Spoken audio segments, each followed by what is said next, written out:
할렐루야. 아멘. 오늘은 우리 수요 말씀 속으로 30번째 시간, 새해를 맞이하며 생각하는 형통함에 참된 의미라는 제목으로 우리 요셉의 첫 번째 우리 39장 말씀, 요셉의 형통함에 대해서 함께 나누기를 원합니다. 우리 지난 시간 우리 38장의 이야기 기억하세요? 유다와 다말의 이야기였습니다.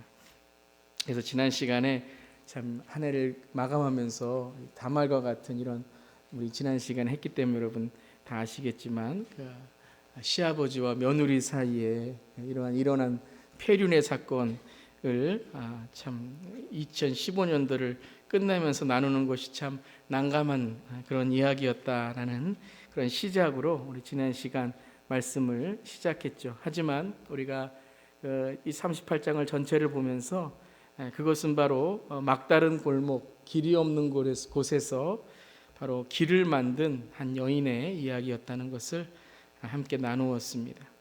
지난 시간에 이 시작이 참 난감했다면 오늘 39장의 이야기는 참 1월 첫 번째 수요 예배 말씀에 참 적합한 그러한 말씀이기도 합니다. 왜냐하면 형통함에 대한 말씀이기 때문입니다. 그 세번역 오늘에는 하는 일마다 잘 되기를 바란다, 하는 일마다 잘 된다라는 말이 계속 이어지고 있습니다. 여러분 한 해 형통하시기를 주님의 이름으로 축원합니다. 만사 형통하시기 바랍니다. 여러분 만사 형통이 어떤 뜻인가요? 예전에 이런 말도 있더라고요. 모든 일이 형을 통해서 이루어진다. 그래서 만사 형통이다 그런 말도 있었는데 모든 일이 잘 되어간다는 뜻이죠. 모든 일이 잘 되어간다. 오늘은 이 형통에 대한 것입니다. 여러분 형통이 뭘까요? 형통. 내 계획이 잘 되고 모든 일이 잘 되는 것이 사람들은 형통이라고 이야기를 합니다. 여러분 가장 좋아하는 찬양 뭐 있으세요? 가장 좋아하는 찬양. 우리 조진 전사님 어떤 찬양 좋아하는 찬양 있어요? Favorite hymn? 없어요? Amazing Grace? 이태진 장군이 어떤 거 찬양 찬송가 중에 어떤 거 좋아하세요? 내가 매일 십자가 앞에, 내가 매일 십자가 앞에. 여러분 그 새 찬송가에 나온 나의 갈 길 다가도록 좋아하세요? 나의 갈 길 다가도록. 한국 사람이 제일 좋아하는 찬송가 중에 이 나의 갈 길 다가도록이라는 찬양 많은 사람들이 좋아합니다. 왜 좋아하는가 했더니 그 1절의 마지막 후렴 가사에 뭐가 있죠? 무슨 일을 만나든지 만사 형통하리라. 근데 여러분 정말 만사 형통하십니까? 모든 일이 다 잘 되세요? 정말 예수 믿었더니 모든 일이 잘 되고 모든 하는 일마다 다 모든 것이 대박이 나는 그런 인생이십니까? 좋아하는 성경 말씀 뭐가 있으세요? 좋아하는 성경 말씀. 어떤 말씀 좋아하세요? 자, 올해부터는 좀 얘기를 하면서 하려고 그랬는데 저 혼자 해야 되겠네요. 어떤 성경 말씀 좋아하세요? 요한복음 15장 16절 어떤 말씀인가요? 내가 너희를 택했다. 아멘, 아멘. 또 어떤 말씀? 못 외우시더라도 뭐 어떤 분은 창세기 1장 1절 제일 좋아하신다 그러더라고요. 그래서 왜 좋아하시냐 그랬더니 그것밖에 못 외워요 그러더라고요. 예. 제가 좋아하는 말씀, 제가 목회에 이렇게 삼는 말씀이 딱 2개가 뭐 다 그렇지만 큰 말씀이 여러분 아시는 말씀이죠. 골로새 3장 23절 말씀이잖아요. 사람에게 하듯이 눈가림하지 않고 하나님에게 하듯이 진심으로 하라 말씀과 갈라디아서 6장 9절 말씀, 선을 행할 때에 낙심하지 말지니 때가 이를 때 거두리라 라는 말씀, 선을 행할 때에 낙심하지 말라라는 말씀, 제가 좋아하는 목회의 말씀 중에 있는데요. 요한3서 1장 2절 말씀 다 좋아하시죠? 요한3서 1장 2절 말씀. 우리 한번 옆 사람에게 한번 우리 여기 교제에 있으니까 한번 옆 사람에게 축복해 볼까요? 좀 멀리 계시더라도 앞뒤로 우리 사랑하는 이여 이렇게 보시면서 이렇게 드시고 옆 사람 한번 축복해 보겠습니다. 시작. 사랑하는 이여 나는 그대의 영혼이 평안한 같이 그대에게 모든 일이 잘 되고 그대가 건강하기를 빕니다. 쳐다보지 않고 하시는 분은 이거 진짜 이기적인 신앙이에요. 나만 잘 되면 되겠다고. 우리 다시 한번이에요. 좀 옆 사람 좀 이렇게 좀 멀리 계시더라도 눈을 보시고 다시 한번 우리 좀 이렇게 축복하겠습니다. 다시 한번 시작. 사랑하는 이여, 많은 그대 영혼이 평안한 같이 그대에게 모든 일이 잘 되고 그대가 건강하기를 빕니다. 아멘, 아멘. 여러분 올 한 해 여러분 영혼이 평안하시고 범사가 모든 일이 잘 되시고 건강하시기를 주님의 이름으로 축원합니다. 이게 이제 어떤 교단은 삼박자 축복이라고 그래서 참 이렇게 많은 사람들이 좋아했던 그런 구절이죠. 근데 여러분 요한삼서 1장 2절을 읽으실 때에 꼭 3절 4절을 읽으셔야 됩니다. 그러니까 이 말씀이 그러니까 무엇이 진짜 기쁨이고 무엇이 형통함인가는 이 3절 4절에 조금 더 정확하게 나와 있거든요. 그러니까 우리가 어떻게 하면 영혼이 평안하고 모든 일이 잘 되고 이 건강한 삶을 사는가라는 것이 1장 3절과 4절에 있습니다. 제가 이제 제목에 있는 그 가로는 조금 이따가 가르쳐 드릴게요. 너무 신경 쓰지 마시고요. 요한삼서 1장 3절 4절 한번 읽어보겠습니다. 시작. 신도들 몇이 와서 그대가 진리 안에 살아가는 모습 그대로 그대의 진실성을 증언해 주는 것을 듣고 나는 매우 기뻐했습니다. 내 자녀들이 진리 안에서 살아가고 있다는 소식을 듣는 것보다 더 기쁜 일이 나에게는 없습니다.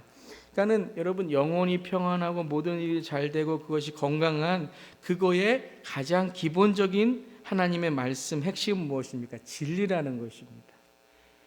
여러분 아무리 우리가 불을 쌌더라도 그게 도둑질을 하고 누군가의 것을 빼앗으면서 불을 쌌고 모든 일이 잘 되는 건 하나님께 기쁨이 되는 것이 아니죠. 내가 아무리 건강해도 그 건강을 통해서 남에게 해를 끼치는 일을 한다면 그건 진정한 건강이 아니라는 거죠. 내 영혼은 평안하다고 하지만 다른 사람의 영혼을 상처를 주고 다른 사람의 영혼을 해친다면 그거는 진정한 평안이 아니라는 것이죠. 그래서 영혼이 평안하고 모든 일이 잘 되고 그대가 그 건강한 것은 진리 안에 살아갈 때에 그것이 바로 하나님께 기쁨이 된다는 것을 요한 사도는 3절과 4절에 두 번이나 진리 안에 살아가는 모습, 진리 안에 살아가고 있다는 소식. 그래서 우리가 영혼이 평안하고 모든 일이 잘 되고 건강한 것은 진리 안에서 이루어져야 된다라는 말씀을 우리에게 전합니다. 이런 말씀이 참 많이 있습니다. 빌립보서 4장 13절의 말씀도 I can do everything. 나는 모든 것을 할 수 있다는 것인데 그것은 내가 내 계획이 모든 게 잘 된다는 그런 형통함이 아니라 성공의 말이 아니라 바로 내가 궁핍에 처하든지 부에 처하든지 어떻게 한다고 내가 그리스도 안에 만족하는 삶을 산다. 내가 자족하는 삶을 산다. 그 비결을 배웠을 때에 내가 어떤 처지에 있든지 간에 그리스도 예수 안에 모든 상황 속에서 주님께 영광을 돌리는 삶을 살 수 있다는 것이죠. 여러분 그 요셉의 형통함이 바로 그것입니다. 요셉의 형통함은 오늘 39장에 계속해서 하나님과 함께 하심으로 형통하고 하나님과 함께 하심으로 모든 일이 잘 됐다라고 이야기하잖아요. 그것은 형통함에 중요한 게 있는 것이 아니라 하나님께서 주님께서 함께 하셨기 때문이라는 거예요. 아멘. 여러분 하나님께서 함께 하심이 형통함인 줄 믿습니다. 여러분 솔직히 이야기하면 요셉의 형통함은 어떻게 보면 우리가 참 저거는 별로 안 좋은 거다, 저거는 참 고난이다 생각하는 그 처지에서 이루어진 것이죠. 노예였습니다. 노예의 삶을 살면서 하나님께서 함께 하심으로 형통하였다. 또 감옥에 들어갔었습니다. 감옥에 들어가서도 하나님이 함께 하심으로 형통하였다. 하나님이 함께 하심으로 형통하였단 말은 좋지만 그 처지는 무엇이었습니까? 바로 노예였고 감옥에 들어갔다는 것입니다. 오늘 1절도 그렇게 시작했죠. 요셉이 이집트로 끌려갔다. 요셉을 이집트로 끌고 내려간 이스마엘 사람들은 바로의 신하인 경호대장 이집트 사람 보디발에게 요셉을 팔았다. 그러고 나서 2절에 주님께서 요셉과 함께 계셨다라고 말씀하십니다. 그러니까 여러분 노예였고 감옥에 있는 것은 결코 우리가 보기엔 형통함이 아니었습니다. 하지만 하나님이 함께 하셨기에 그 모든 것들이 다 하나님의 길, 하나님의 뜻 안에서 이루어지고 있다는 것입니다. 가나안에서 요셉은 꿈꾸는 자였죠. 가나안에서 요셉은 꿈꾸는 자였고요. 애굽에서 요셉은 형통한 자로 표현이 됩니다. 근데 이 꿈꾸는 자, 꿈 때문에 형한테 어떻게 됐어요? 형한테 고난을 받고 팔림을 당했습니다. 이 형통함 때문에, 하나님과 함께 하시는 형통함 때문에 요셉은 계속해서 고난을 당하는 삶을 살게 됩니다. 그러니까는 여러분 보세요. 우리가 생각하기에는 이것이 잘 되고 못 되는 것 같지만 때로는 잘 되는 것이 하나님의 눈에는 못 되는 것이고, 때로는 못 되는 것이 하나님에는 잘 되는 일이 될 수도 있다는 것입니다. 그러니까 우리는 그 모든 일, 모든 계획 가운데 하나님이 함께 하시는가를 먼저 생각해야 된다는 거예요. 정말 이 일이 하나님이 함께 하시는가? 그럼 하나님이 함께 하신다는 것이 무엇일까요? 그것은 바로 하나님이 뜻하는 일인가 하는 거예요. 어떤 일을 할 때에 그것이 하나님이 뜻하는 일인가? 하나님이 원하시는 일인가? 하나님이 계획하시는 일인가? 우리 시편 1편 1절 3절 말씀을 송구영 신예배 때 함께 나눴던 말씀이죠. 복 있는 사람은 누구인가? 다시 한번 우리 묵상해 보도록 하겠습니다. 시작. 복 있는 사람은 악인의 꾀를 따르지 아니하며 죄인의 길에 서지 아니하며 오만한 자의 자리에 앉지 아니하며 오로지 주님의 율법을 즐거워하며 밤낮으로 율법을 묵상하는 사람이다. 그는 시냇가에 심은 나무가 철 따라 열매를 맺으며 그 잎이 시들지 아니함 같으니 하는 일마다 잘 될 것이다. 여러분, 이 말씀에도 하는 일마다 잘 될 것이다, 형통할 것이다 라는 말씀이 나오죠. 어떤 삶이 형통한 삶이에요? 우리 2절부터 쭉 나오죠. 1절부터 악인의 꾀를 따르지 아니하는 삶, 그 다음에 죄인의 길에 서지 아니하는 삶, 오만한 자리에 앉지 아니하는 삶. 그 삶이 어떤 삶이에요? 하나님과 함께하고 동행하는 삶이라는 겁니다. 하나님 동행해 주세요, 하나님 함께해 주세요, 하나님 성공하고 싶습니다 라는 것이 형통한 삶이 아니라 우리의 삶에 하나님이 함께 하실 수 있는 삶의 자리들이 있어야 된다는 것이죠. 예수님 믿지만 다른 사람 거짓말하고 다른 사람 속이고 다른 사람에게 하나님의 사랑을 전하는 것이 아니라 하나님께서 싫어하시는 것들을 우리가 행하게 된다면 그것은 복이 아니라는 것입니다. 우리 눈에 보기에는 잘 되는 것 같지만 그것은 악인이고 죄인이고 오만한 자리가 되어서 나중에는 흔들리는 쭉정이가 된다는 것입니다. 그래서 복 있는 사람은 주님의 율법을 즐거워하는 사람, 밤낮으로 율법을 묵상하는 사람. 율법이 뭐예요? 하나님의 말씀이죠. 그 말씀을 묵상하는 사람. 요셉이 여러분 노예의 생활을 하면서 무엇을 묵상했을까요? 하나님의 뜻, 하나님이 함께 하심. 그게 꿈이었죠. 하나님이 나를 통해서 이루고자 하시는 그 일, 하나님이 나를 통해서 이루고자 하시는 하나님의 민족, 하나님의 나라, 하나님의 백성됨, 그것을 이루기 위해서 요셉은 날마다 하나님을 묵상했던 것입니다.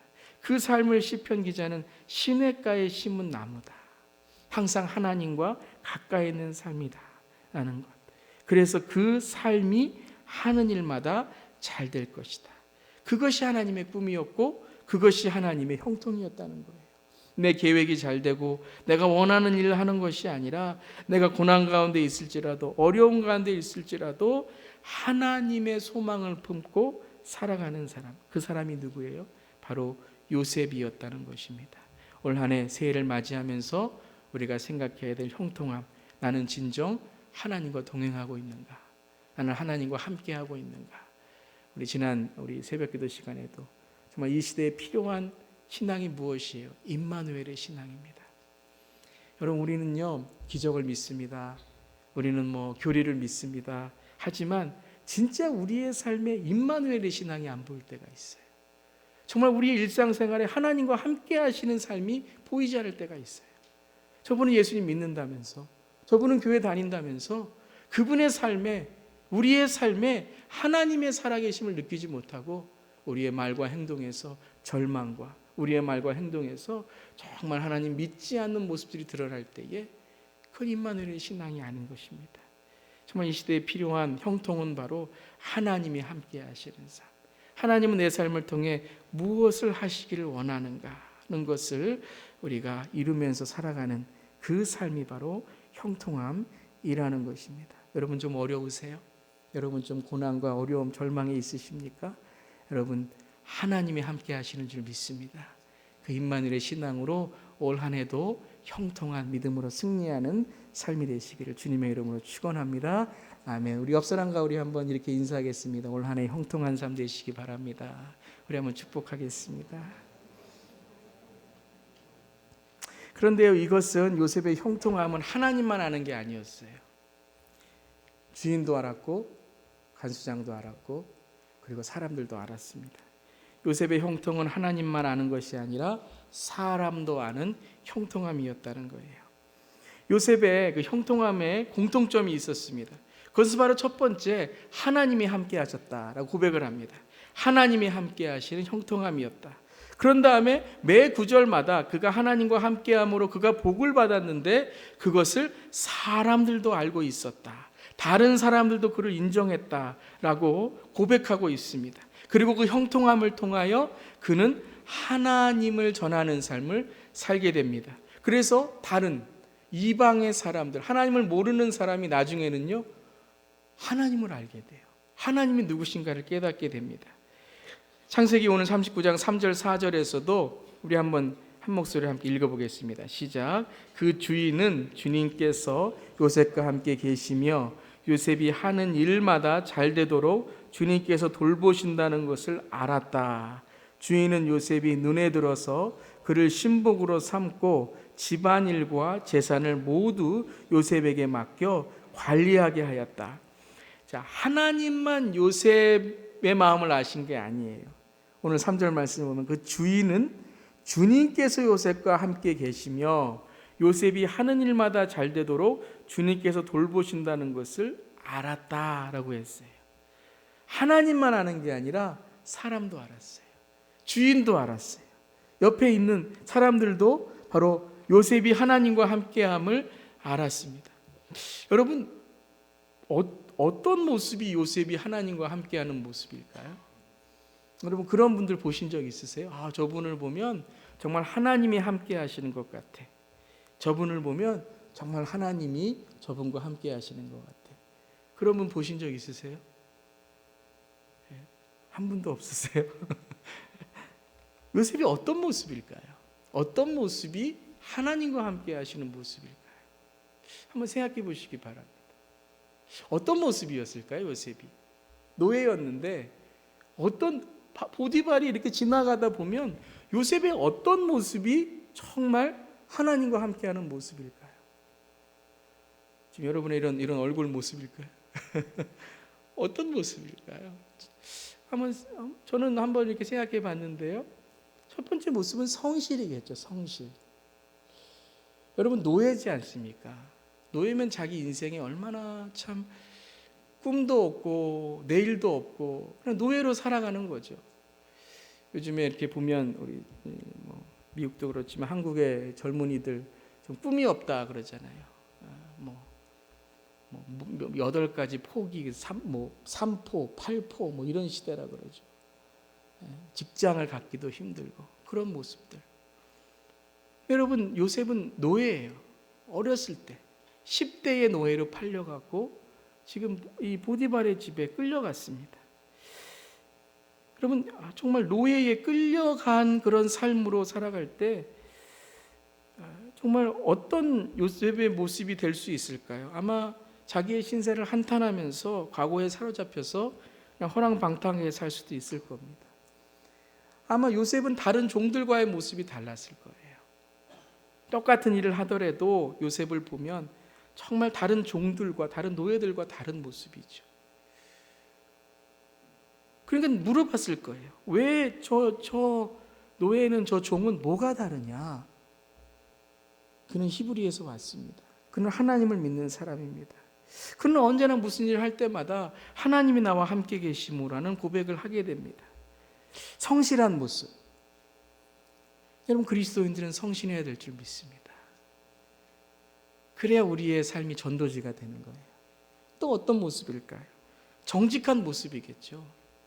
거짓말하지 않는 모습, 사람에게 하듯이 눈가림하지 않고 무슨 일을 하든지 간에 끝까지 최선을 다하는 모습, 가장 먼저 오는 모습, 가장 늦게까지 머무르다가 그리고 모든 사람들이 갔을 때에 마지막 정리를 하고 가는 요셉의 모습, 보디발이 봤을 거예요. 보디발이 멀리서 보면서 야, 저 요셉이라는 아이는 참 다르구나. 저 아이에게는 뭐가 저렇게 다를까? 하나님을 믿는다는 거죠. 하나님이 함께 하신다는 거죠. 노예의 신분이었지만 노예의 신분에 붙잡히지 않은 요셉의 모습. 이방인의 관점에서 봤을 때에는 참 무엇이 저렇게 저 요셉을 행복하게 할까? 그런 것 같아요. 가끔 선교회 가면, 우리 니카라과도 그렇지만 선교회 가면 많은 것을 다 가지고 있는데 참 행복하지 못한 우리 자신을 보게 됩니다. 근데 물질에 우리가 비교하는 건 아니지만 참 이렇게 얼굴에 보면 웃음이 있고 서로 정말 행복한 모습이 있고 뭐 거기도 문제가 있고 어려움이 있겠지만요. 그런 모습을 보면서 참 무엇이 행복인가? 무엇이 정말 우리의 삶 속에 정말 가치 있는 일인가라는 걸 생각하게 되죠. 통계를 보면 행복 지수가 제일 높은 곳이 어디냐? 그러면 동남아시아에 몇 년 전에는 뭐 방글라데시 그런 나라였다는 걸 우리가 알게 되잖아요. 많은 것을 가지고 있다고 해서 행복한 건 아니잖아요. 우리가 하나를 가지고 있을지라도 그것을 나누고 자족하면 그것이 행복이고 그것이 정말 하나님에게서 온 정말 값진 것이라고 생각할 때에 그 인생은 누구보다도 가치 있고 행복한 삶인 줄 믿습니다. 여러분 올 한 해 행복하시길 바랍니다. 행복한 삶 되시기를 주님의 이름으로 축원합니다. 그래서 행복해서요, 그냥 행복하다가 아니라 나의 얼굴을 통해서 나의 삶을 통해서 그 행복이 흘러나오기를 바랍니다. 한번 따라해 보세요. 나의 얼굴이 전도지다. 여러분 그래요. 예수를 믿는데, 내가 예수를 섬기고 있는데 주님을 믿는 삶이 정말 누구보다도 더 행복한 삶이 되어야 되지 않겠습니까? 그 행복은 어떤 세상의 기준이나 세상의 물질이나 그런 것에서 오는 그러한 변하는 그런 상황에 있는 현실이 아니라 정말 변하지 않는 우리를 구원하신 예수 그리스도, 그 십자가의 사랑, 그 사랑을 생각할 때마다 주님이 나를 사랑하시는 그 은혜가 우리의 삶을 행복하게 만들어야 되지 않겠습니까? 세상의 성공을 위해서 그것만을 목표로 살아가는 것이 아니라 오늘 나를 1등으로 생각하시는, 오늘 나를 어떤 세상의 것보다 더 사랑하셔서 나를 위해 십자가에서 돌아가신 그 예수님의 사랑, 그것이 우리에게 행복의 삶인 줄 믿습니다. 그래서 그런 요셉의 삶을 6절에 보면요 이렇게 고백합니다. 6절에 우리 교재에 있죠. 6절에 시작. 요셉은 용모가 준수하고 잘생긴 미남이었다. 예.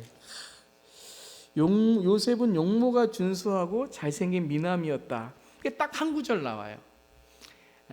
용모가 준수하고 잘생긴 미남이었다. 그러니까 세번역은 조금 외모적인 것으로 아마 잘생기긴 잘생겼을 거예요. 멋있는 그런 꽃미남의 그런 요셉이었을 겁니다. 그러니까 다른 여인들도 그렇고 보디발의 아내도 그렇고 보자마자 막 와 잘생겼다 그런 생각을 했겠죠. 그런데 이 아름다웠다, 이 미남 아름다웠다라는 이 히브리어가 야페라는 단어입니다. 야페. 누구 때리라는 말이 아니고요. 야페라는 말은 창세기 1장에 좋았더라라는 말과 근원이 같습니다. 좋았더라, 아름다웠다, 좋았더라. 그러니까 이 야페라는 이 단어는요, 외면적인 외모에 대한 아름다움도 있지만 그 아름다움이 어디서부터 나온 거예요? 내면에서부터 나온 겁니다. 그러니까 영적인 아름다움, 그걸 통해서 외면적인 아름다움이 드러났다는 거예요. 한국말에 얼굴이라는 말이 있죠. 얼굴이란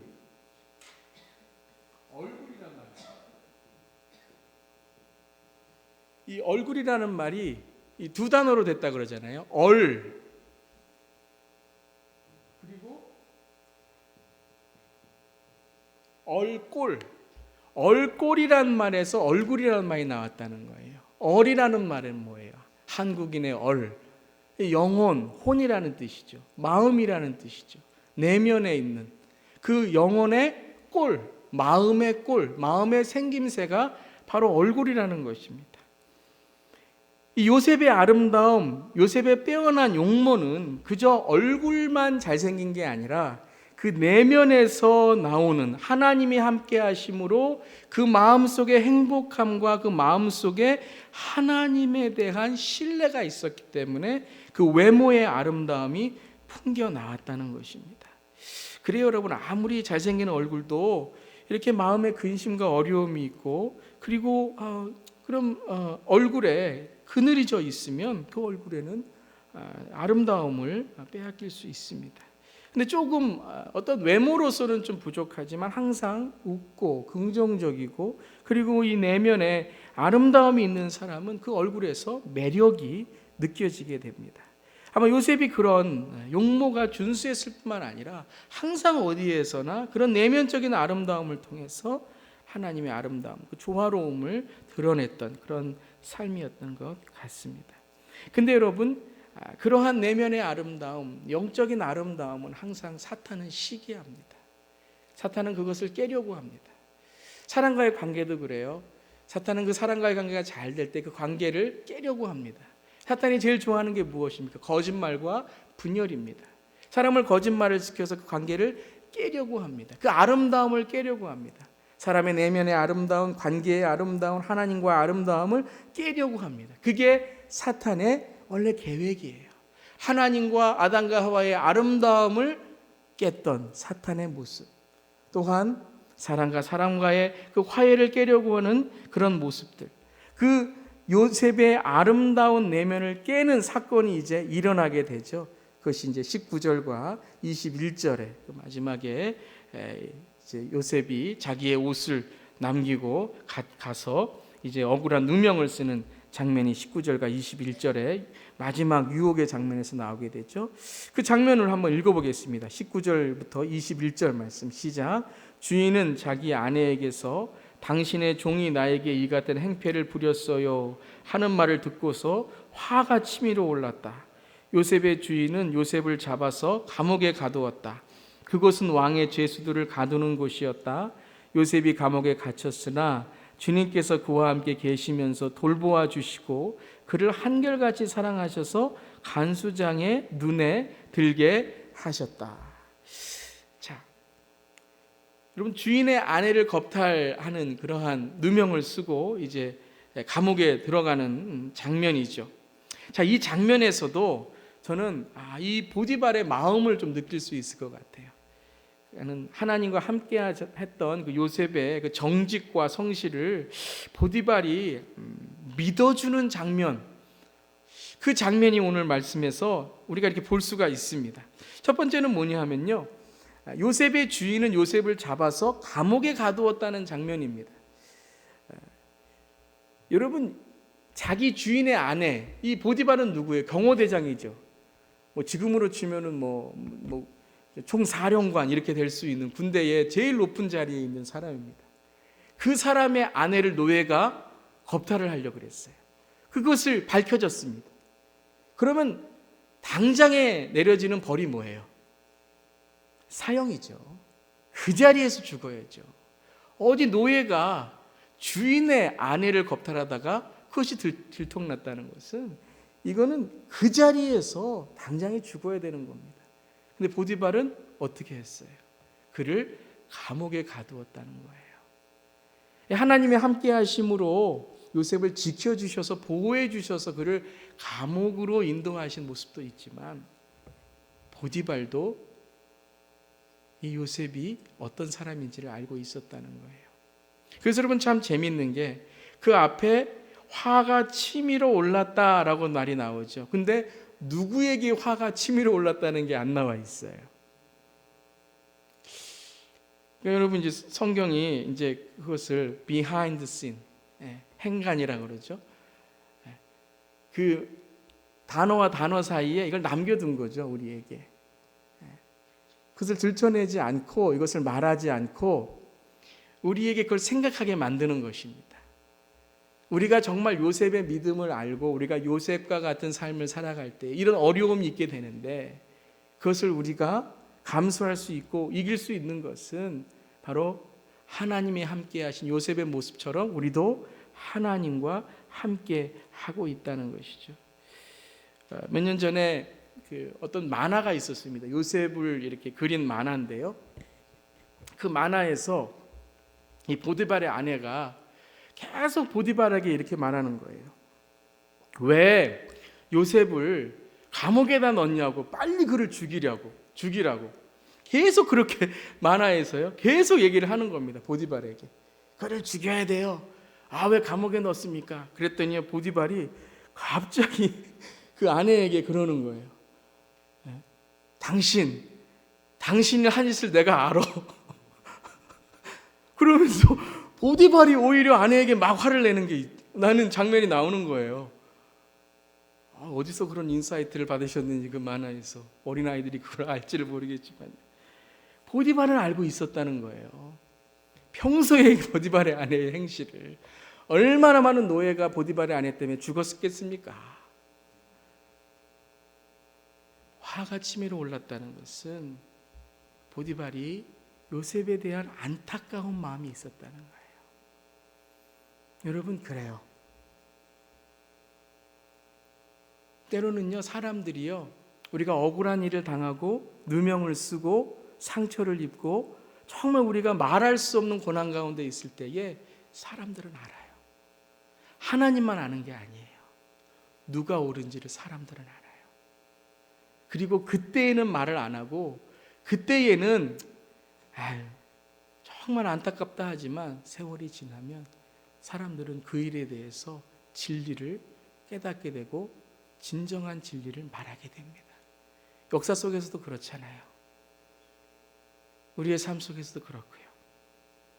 여러분, 우리가 하나님과 함께하는 그러한 정말 하나님만 바라보는 삶을 살게 되면 하나님만 알아주시는 게 아닙니다. 사람들도 그 일에 대해서 나중에는 인정하고 칭찬하고 그 일에 대해서 그 사람이 옳았어 라는 말을 하게 된다는 것입니다. 여러분, 이런 형통한 삶을 사시기를 주님의 이름으로 축원합니다.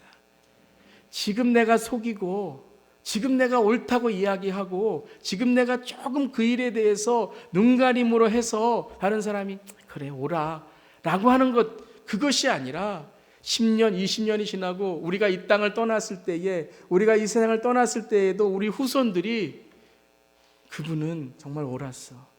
그분의 삶은 그때에는 억울함을 당하고 누명을 씌웠지만 그분의 삶이 옳았어. 우리가 그분을 존경하고 그분의 삶을 닮아야 돼.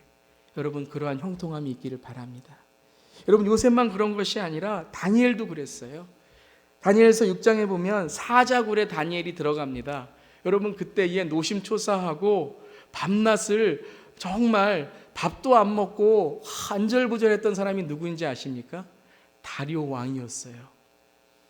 여러분, 다니엘이 얼마나 정직하고 성실하고 정말 왕을 얼마나 잘 섬겼으면 다리오 왕이 자기가 조서를 내려서 사자굴에 들어갔지만 어쩔 수 없이 자기가 그렇게 도장을 찍었지만 밥을 먹지 않고 다니엘이 제발, 자기가 믿는 하나님도 아닌데요, 다리오 왕이 기도합니다.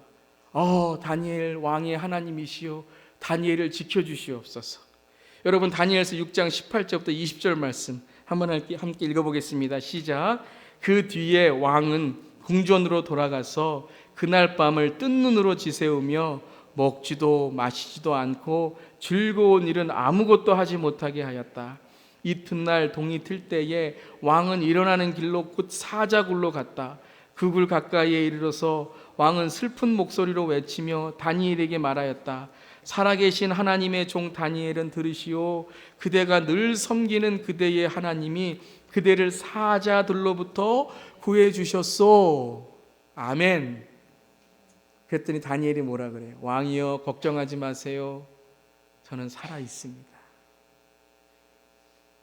사자굴에 안 들어가는 것이 형통함이 아니에요. 사자굴에 들어갔지만 그 사자굴 안에서 하나님의 함께하심을 드러내는 삶. 때로는 어려움이 있어요. 때로는 억울함이 있어요. 때로는 상처도 있어요. 하지만 하나님의 함께하심으로 언젠간 하나님이 내 삶을 들어서 주실 것을 믿는 것, 그것이 진정한 형통함인 줄 믿습니다. 사람, 하나님만 아는 것이 아니라 사람들도 안다는 거예요. 앞에서는 얘기 안 하죠. 하지만 뒤에서는 다 알아요. 여러분, 하나님의 형통함이 있기를 바랍니다. 마지막 세 번째는 요셉의 형통함은 고난 중에도 하나님의 복으로 만들어져 가는 형통함이었습니다. 그래서 여러분, 계속해서 제가 말씀드리는 것이 이 하나님의 언약, 하나님의 복, 이것은 요셉만, 야곱만 이루어진 것이 아니라 아브라함으로부터 이어지는 하나님의 복이죠. 그것은 무엇입니까? 바로 하나님의 나라, 하나님의 백성으로 만들어져 가는 거죠. 하나님의 민족, 하나님의 뜻 안에 살아가는 사람으로 만들어져 가는 것입니다. 그래서 하나님의 사람으로 만들어져 간 사람은 하나님은 꼭 고난을 주세요. 왜요? 고난을 통해 하나님께서 다듬어 가시기 때문입니다.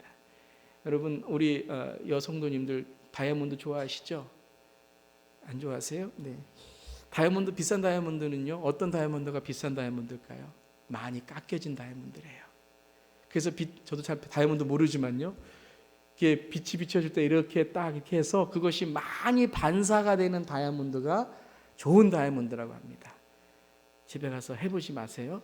그래서 반사가 한 번 되면 여보 속였지 이러시면 안 됩니다. 여러분, 그런 것 같아요.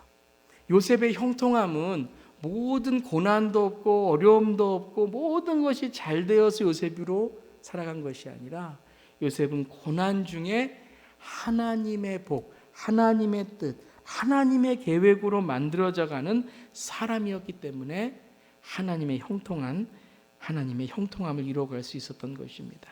이 요셉의 삶을 시편 기자가 105편에 이렇게 간증하고 있습니다. 고백하고 있습니다. 우리 함께 읽어보겠습니다. 시작. 그런데 주님은 그들보다 앞서 한 사람을 보내셨으니 그는 종으로 팔린 요셉이다.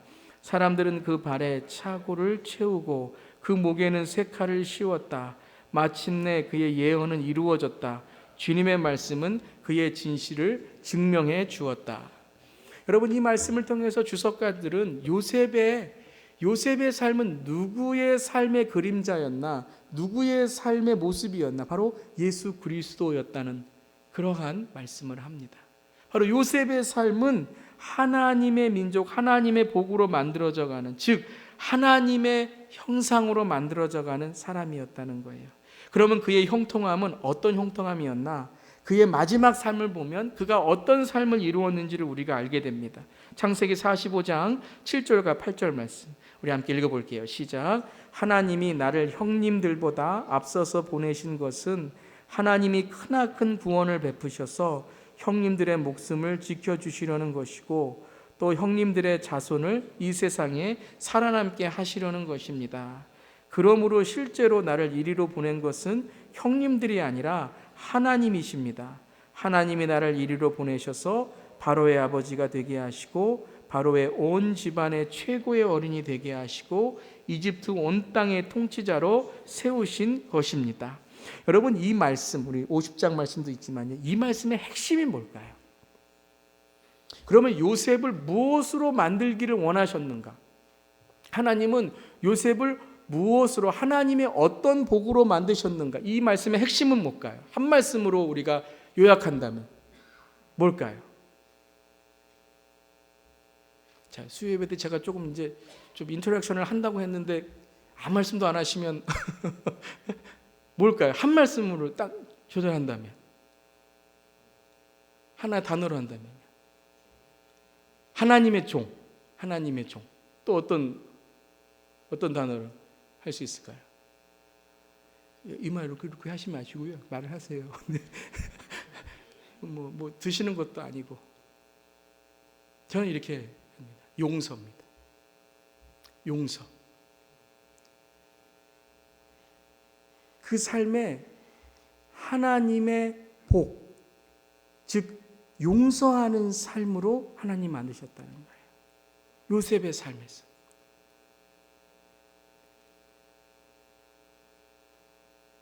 십자가의 사랑이 무엇입니까? 바로 용서입니다. 형들을 용서한, 여러분, 요셉이 하나님의 섭리를 깨달을 수 있는 비결은 딱 하나입니다. 그것은 바로 지금까지 나에게 이런 일들이 일어난 것은 하나님이 계획하심이라는 것을 자기가 받아들이는 거예요. 그럼 그걸 받아들이면 그의 삶 속에 어떤 삶이, 용서하는 삶이 되는 거예요. 여러분, 그 사람이 나에게 상처를 주고 나에게 그런 일을 한 것은, 이것은 하나님께서 나를 만드시기 위한 일이라는 것을 깨닫게 되면, 그러면 그 안에 용서가 있게 돼요.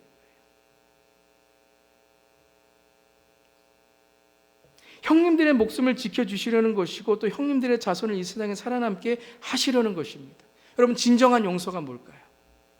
진정한 용서는요, 책임지는 겁니다. 내가 용서한 사람을 책임지는 거예요. 여러분, 우리는요, 용서했다고, 내가 당신을 용서했어. 그런데요, 그 용서를 통해서 그 사람에게 뭐라 그러냐면, 내가 한번 보겠어, 당신을. 내가 당신을 용서했으니까 다시는 당신이 나에게 어떤 일을 하는지 내가 보겠어. 그럼 그 용서 아니에요, 그거는요. 요셉은 오늘 하나님의 형통함이 뭐냐면요, 하나님의 형통함은 내 삶을 통해서 다른 사람의 형통함을 이루어 주는 거예요. 여러분, 이거는요, 쉬운 일이 아니죠. 내 삶을 통해서 다른 사람의 형통함을 이루어 주는 것입니다. 예수님이 하신 일은 뭐예요? 하나님의 형통함을 우리에게 이루시기 위해서 십자가에서 희생하시고 돌아가신 거 아니에요. 내가 용서한다는 일은요, 이건 여러분, 내 자신을 죽여야 되는 일이에요. 다른 사람을 용서한다는 것은 내 자신을 내려놔야 되는 것이고, 내 자신의 자아를 죽이는 일입니다. 그래야지만 다른 사람을 용서할 수 있는 것이죠. 창세기 50장 19절 21절에서도 한번 함께 읽어보겠습니다. 시작. 요셉이 그들에게 말하였다. 두려워하지 마십시오. 내가 하나님을 대신하기라도 하겠습니까? 형님들은 나를 해치려고 하였지만 하나님은 오히려 그것을 선하게 바꾸셔서 오늘과 같이 수많은 사람의 생명을 구원하셨습니다. 그러니 형님들은 두려워하지 마십시오. 내가 형님들을 모시고 형님들의 자식들을 돌보겠습니다. 이렇게 요셉은 그들을 간곡한 말로 위로하였다. 요셉을 통하여 이스라엘 백성이 살게 됩니다. 요셉이 이집트로 가지 않았다면 이스라엘 백성은 흉년에 죽게 되었어요. 그런데 하나님께서는 요셉을 통하여 이스라엘 백성을 살리시고, 그리고 하나님의 백성을 살리시기 위해서 계획하셨다는 거예요. 그걸 어떻게 깨달았겠습니까? 그럼 분노가 있고 상처가 있고 다른 사람의 억울함이 있고 누명이 있으면 하나님의 섭리를 어떻게 깨달을 수 있었겠습니까? 그가 하나님의 일인 걸 깨닫고, 그리고 용서함을 통해서 하나님의 섭리, 하나님의 선하심을 깨닫게 되었다는 것입니다. 이 땅에 하나님의 형통함으로 살아간다는 건 무엇입니까? 바로 다른 사람의 형통함을 위해서 내 안에 그리스도의 마음을 품는 것입니다. 그래서 하나님이 협력해서 모든 것을 선으로 이룬다는 것을, 하나님의 목적으로 이룬다는 것을 깨닫는 삶이 되는 것입니다. 우리 마지막으로 로마서 8장 28절의 말씀 함께 읽겠습니다. 시작. 하나님을 사랑하는 사람들, 곧 하나님의 뜻대로 부르심을 받은 사람들에게는 모든 일이 서로 협력해서 선을 이룬다는 것을 우리는 압니다. 아멘. 우리 한번 눈을 감겠습니다. 오늘 말씀을 생각하시면서 우리 잠깐 기도하겠습니다.